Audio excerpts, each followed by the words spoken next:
오늘 제목을 난세의 시작이라고 붙여봤는데 주나라가 서쪽 호경에 수도를 두었던 때를 서주, 동쪽 원래는 나급인데 낙양이라고 하죠. 낙양에 수도를 두었던 데를 동주라고 합니다. 이 호경은 지금의 어디랑 가깝냐면 지금의 시안이라고 하는 도시랑 가깝고요. 이 시안은 옛날 장안입니다. 그래서 장안 쪽에 수도를 두었던 시대와 낙양 쪽으로 수도를 옮겼던 시대에 둘로 나눠진다고 생각을 하면 되고요. 이 서주 시대, 서주 시대래. 동주 시대 이후를 뭐라고 하느냐? 춘추 시대라고 합니다. 춘추 시대의 춘추는 책 이름에서 나왔는데 이 책을 지은 사람의 이름을 알고 있나요? 공자가 지은 춘추라는 책에서 춘추 시대라는 이름이 나왔고요. 그리고 이 춘추라는 이름은 지금까지도 사용됐었습니다. 청와대에 춘추관이라고 하는 곳이 있었어요. 언론을 담당하는 곳입니다. 그 이야기는 나중에 시간이 되면 더 해보고요. 자, 교환을 가지고 책 내용을 훑어보도록 하죠. 은나라를 무너뜨리고 주나라의 천하를 이루었던 무왕은 일찍 세상을 떠납니다. 자, 근데 무왕의 아들 어린 성왕이 임금자리를 물려받는데요. 무왕의 동생, 그러니까 주공은 조카 성왕을 돕는다며 수도에 머무릅니다. 사람들은 이 주공이 조카를 몰아내고 임금이 되려는 욕심이 있는 거 아니야 라고 수군댔습니다. 그러나 주공은 사람들의 생각과 달리 매우 공정한 인물이었고요.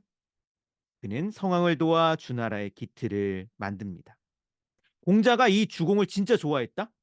이 주공 이야기는 나중에 조선 역사를 배울 때 한번 반복됩니다. 내가 주공과 같은 인물이요.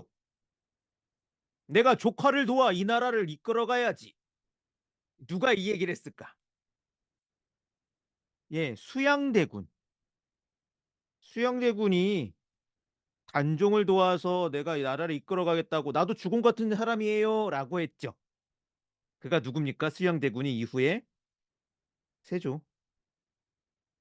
그래서 중국 역사에 있었던 사건들은 나중에 이제 조선 역사 같은 걸 보면 그 이야기를 가지고 자기를 설명하고 막 그래요. 자, 이렇게 주나라는 기틀을 잘 닦아갑니다. 주나라는 은나라를 몰아내는 데 공을 세웠던 인물, 그리고 주나라 왕실의 인물들을 제후로 삼고요. 이들에게 나라를 떼어줍니다. 그래서 여러 나라들이 이제 나올 텐데 대표적으로는 강태공 여상에게 떼어준 제나라, 그리고 주공에게 떼어준 노나라가 있습니다. 이렇게 땅을 떼어서 나라를 세워주는 걸 보응건이라고 합니다. 주나라는 천명을 받은 천자의 나라로 다른 나라보다 더 높은 자리에 있었고, 제후들은 주나라 주변에서 제각기 나라를 다스렸지만 주나라에게 예를 갖춰야 했습니다. 그리고 주나라가 위험에 처하면 군대를 이끌고 달려와 도와야 했습니다. 자, 처음에는 이 봉건제도가 되게 잘 운영되었던 것 같아요. 근데 봉건제도도 낡고 무너집니다. 무엇보다 주나라 왕실이 문제였어요. 임금이 못된 임금이 나타나는 겁니다. 주나라의 10대 임금 여왕은 폭군이었고 권력을 휘두르며 백성들의 입을 틀어막으려고 했죠. 그러다 백성들의 저항에 멀리 달아나기도 합니다. 12대 임금 유왕의 이야기가 유명합니다. 유왕은 포사라는 아름다운 여인을 매우 사랑했습니다. 근데 문제는 포사가 잘 웃지 않는데요. 묵뚝뚝한 나무입니다. 한 번은 봉화가 잘못 올라가는 일이 있었습니다.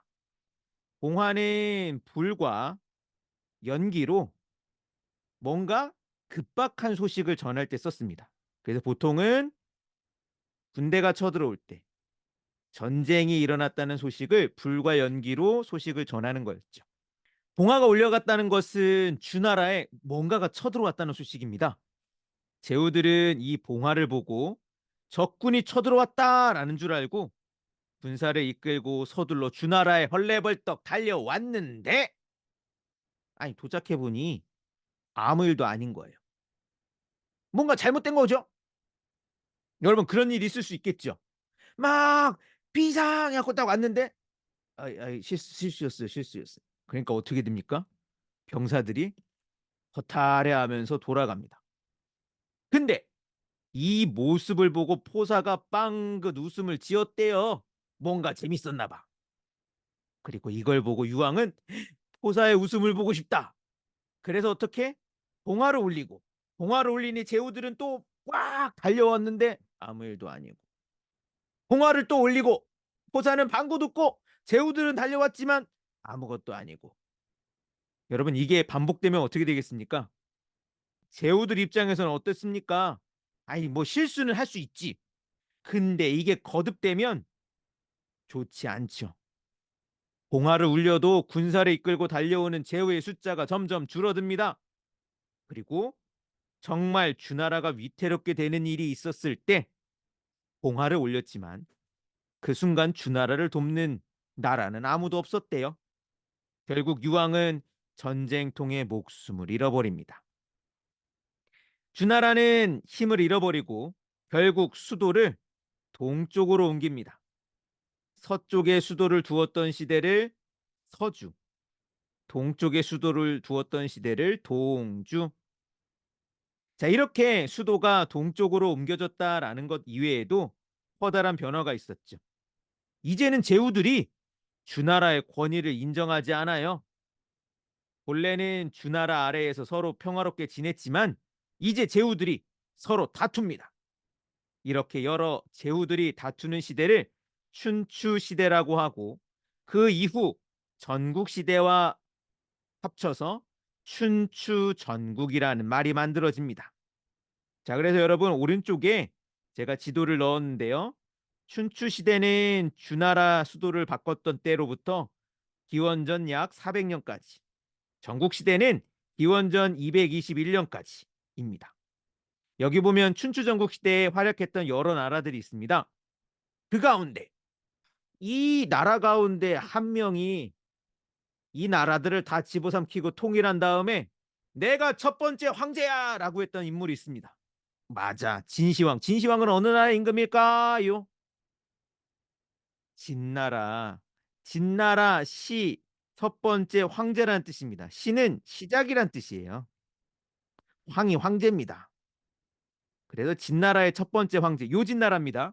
요 진나라가 나머지 나라를 다 점령합니다. 왼쪽에 있는 춘추 전국이라는 표현을 한번 써보죠. 이 시기는 이제 전쟁이 벌어지고요. 본격적으로 계속 전쟁을 벌이면서 활약하는 인물들 이야기가 역사에서 펼쳐질 겁니다. 그리고 오늘은 제나라 이야기를 중심으로 나눌 예정입니다. 제나라 이야기를 해보죠. 자, 제나라는요, 제나라는요, 여러 제후국 가운데 가장 강하고 튼튼한 나라 가운데 하나였습니다. 강태공 여상의 나라였으니 굉장히 힘이 강했겠죠. 근데 제나라 역시 시대가 흐르면서 어지러워집니다. 탐욕스러운 임금, 권력에 취해 거리낌 없이 행동하는 폭군. 자, 근데 그런 혼란 중에도 훌륭한 인물이 등장합니다. 제나라에 제나라 환공이라고 하는 임금이 등장하는데 이 임금을 보좌했던 옆에서 도왔던 관중이라는 걸출한 인물이 있습니다. 근데 이 관중이 진짜 유명한 인물이거든요. 근데 관중이 젊었을 땐 별 볼 일 없었답니다. 하는 일마다 실패해요. 장사 안 돼. 관직에 올랐는데 쫓겨나. 그리고 뭐 여러 가지 고생을 합니다. 근데 한 친구가 늘 곁에 있었대요. 이 친구의 이름은 포수가. 이 포수가는 어린 시절부터 관중에 가장 가까운 친구였답니다. 포수가는 사람들이 관중을 손가락질하며 놀려댈 때에도 관중 편을 들었대요. 관중이 때를 만나지 못해 그런 겁니다라고요. 근데 이 가까운 둘의 관계도 위기에 처합니다. 관중은 공자 규를, 호숙은 공자 소백을 섬깁니다. 이 공자라는 뜻이 뭐냐? 자, 주나라는 천자의 나라로 스스로를 왕이라고 불렀습니다. 왕들의 아들을 뭐라고 할까요? 네, 왕자. 왕자입니다. 왕의 자식이. 제후라고 했어요. 제후는 왕이라고 안 불립니다. 무슨 공이라고 불려요. 공의 자식을 뭐라고 할까요? 예, 이때 그게 공자가 그 공자입니다. 공의 아들이란 뜻입니다. 자, 이렇게 임금의 그 자식들, 공자를 따로 섬겼는데요. 무도한 제나라 임금이 목숨을 잃고 제나라가 어지러울 때 이 공자 규와 공자 소백은 서로 임금 자리를 두고 다툽니다. 관중과 소백은 저마다 자신이 섬기는 인물을 임금으로 만들기 위해 애쓰죠. 관중은 몰래 소백을 암살하려 시도합니다. 활을 쏘아 소백을 맞춰요. 근데 화살이 깊이 박히지 않았답니다. 소백은 거짓으로 죽은 채 하죠. 공자규와 관중은 소백이 죽은 줄 알았고 좀 느긋하게 한눈을 파는 사이 소백이 먼저 임금이 되니 그가 바로 제나라 환공입니다. 환공은 임금이 되었는데 자신과 임금 자리를 다툰 규를 살릴 수 없겠죠. 죽입니다. 관중도 해치우려고 하는데 포수가가 나서죠. 관중을 살려둬야 된대요. 뿐만 아니라 관중을 재상으로 추천합니다. 환공 입장에서는 이게 말이 안 되죠. 관중을 살려주십시오. 뭐 그래. 뭐 포수가 친구니 거기까지는 조금 뭐 부탁을 할 수 있다고 치는데 아니 자신을 죽이려고 했던 그 암살자를 재상으로 삼으래요. 이렇게 말하죠. 주군께서 제 나라만 다스린다면 저희로 족하지만 천하의 패자가 되기를 원하신다면 관중을 곁에 두어야 합니다. 주군이 무슨 뜻입니까? 주군. 주인으로 섬기는 사람을 주군이라고 합니다. 그래서 여러분이 나중에 삼국지 같은 책 읽거나 역사책 읽으면 주군 이런 표현을 씁니다. 누가? 아래에 있는 보통은 장수나 신하들이 이런 표현을 씁니다. 한편 천하에 패자라는 표현이 나왔죠. 패자가 무슨 뜻입니까? 패자. 패자는 남을 압도하는 권력을 쥐고 있는 그 사람을 패자라고 합니다. 그래서 이 패자는 패배한 사람에 대한 패자와 한자가 달라요. 호수가의 말에 따라 환공은 관중을 풀어주고 관중을 재상으로 삼습니다. 호수가의 안목은 틀리지 않았죠. 관중은 빼어난 재상이 되었고 제 나라를 매우 부강하게 이끕니다. 여러분, 제갈량이라는 인물 들어보았습니까? 제갈량. 자, 이 제갈공명이 삼국지에 아주 유명한 인물인데 제갈공명이 이렇게 얘기합니다. 나는 관중과 아기 같은 사람이 될 거다. 그만큼 관중이 유명했던 사람이. 관중은 역사 속에서 훌륭한 재상이 되어 나라를 부강하게 이끄는 인물의 대명사가 돼요. 자, 근데 아무리 빼어난 이 관중이라 하더라도 호수가가 없었다면 어떻게 됐겠습니까? 그냥 감옥에 갇혀서 목숨을 잃었겠죠. 자, 그래서 관중보다는 관중을 알아본 포수가를 칭찬하는 사람도 있었습니다. 관중과 포수가의 이야기. 여기서 만들어진 말이 관포지교라는 말입니다. 오늘날에도 친한 친구 관계를 가리키는 말입니다. 관중 덕택에 제왕공은 패자가 되어 위세를 떨치지만 관중이 세상을 떠나자 비참한 최후를 맞죠.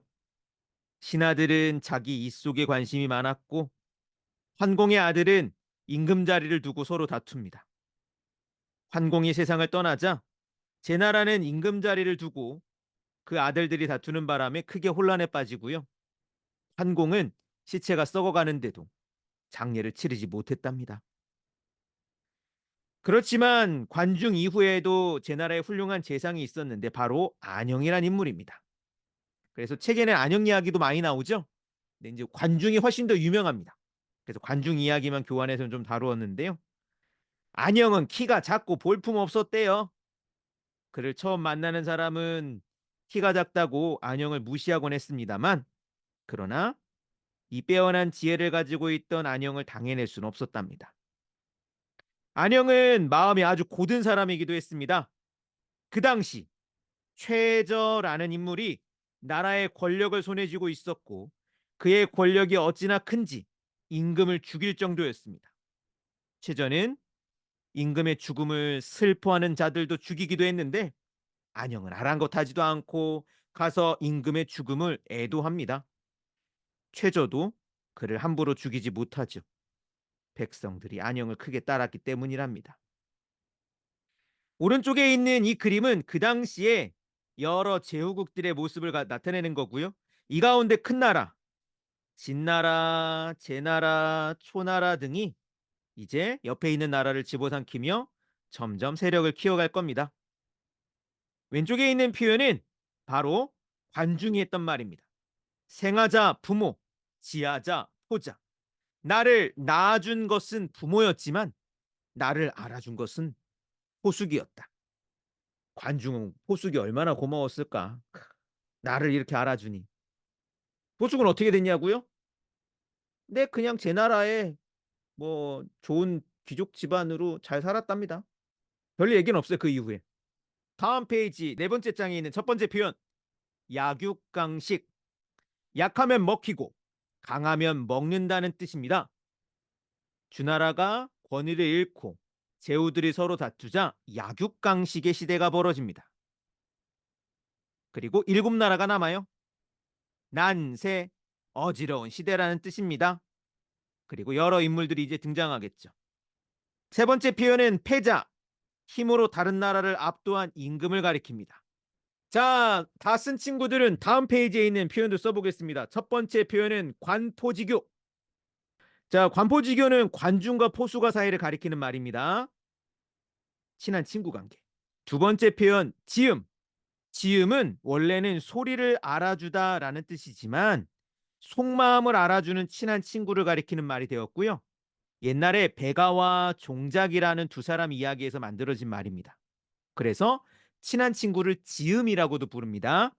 마지막은 우정. 친구 사이에 좋은 감정을 이야기하죠. 오늘은 1권 이제 끝까지 한번 다루었고요. 다음 시간에는 여러분 2권을 읽고 오면 되는데요.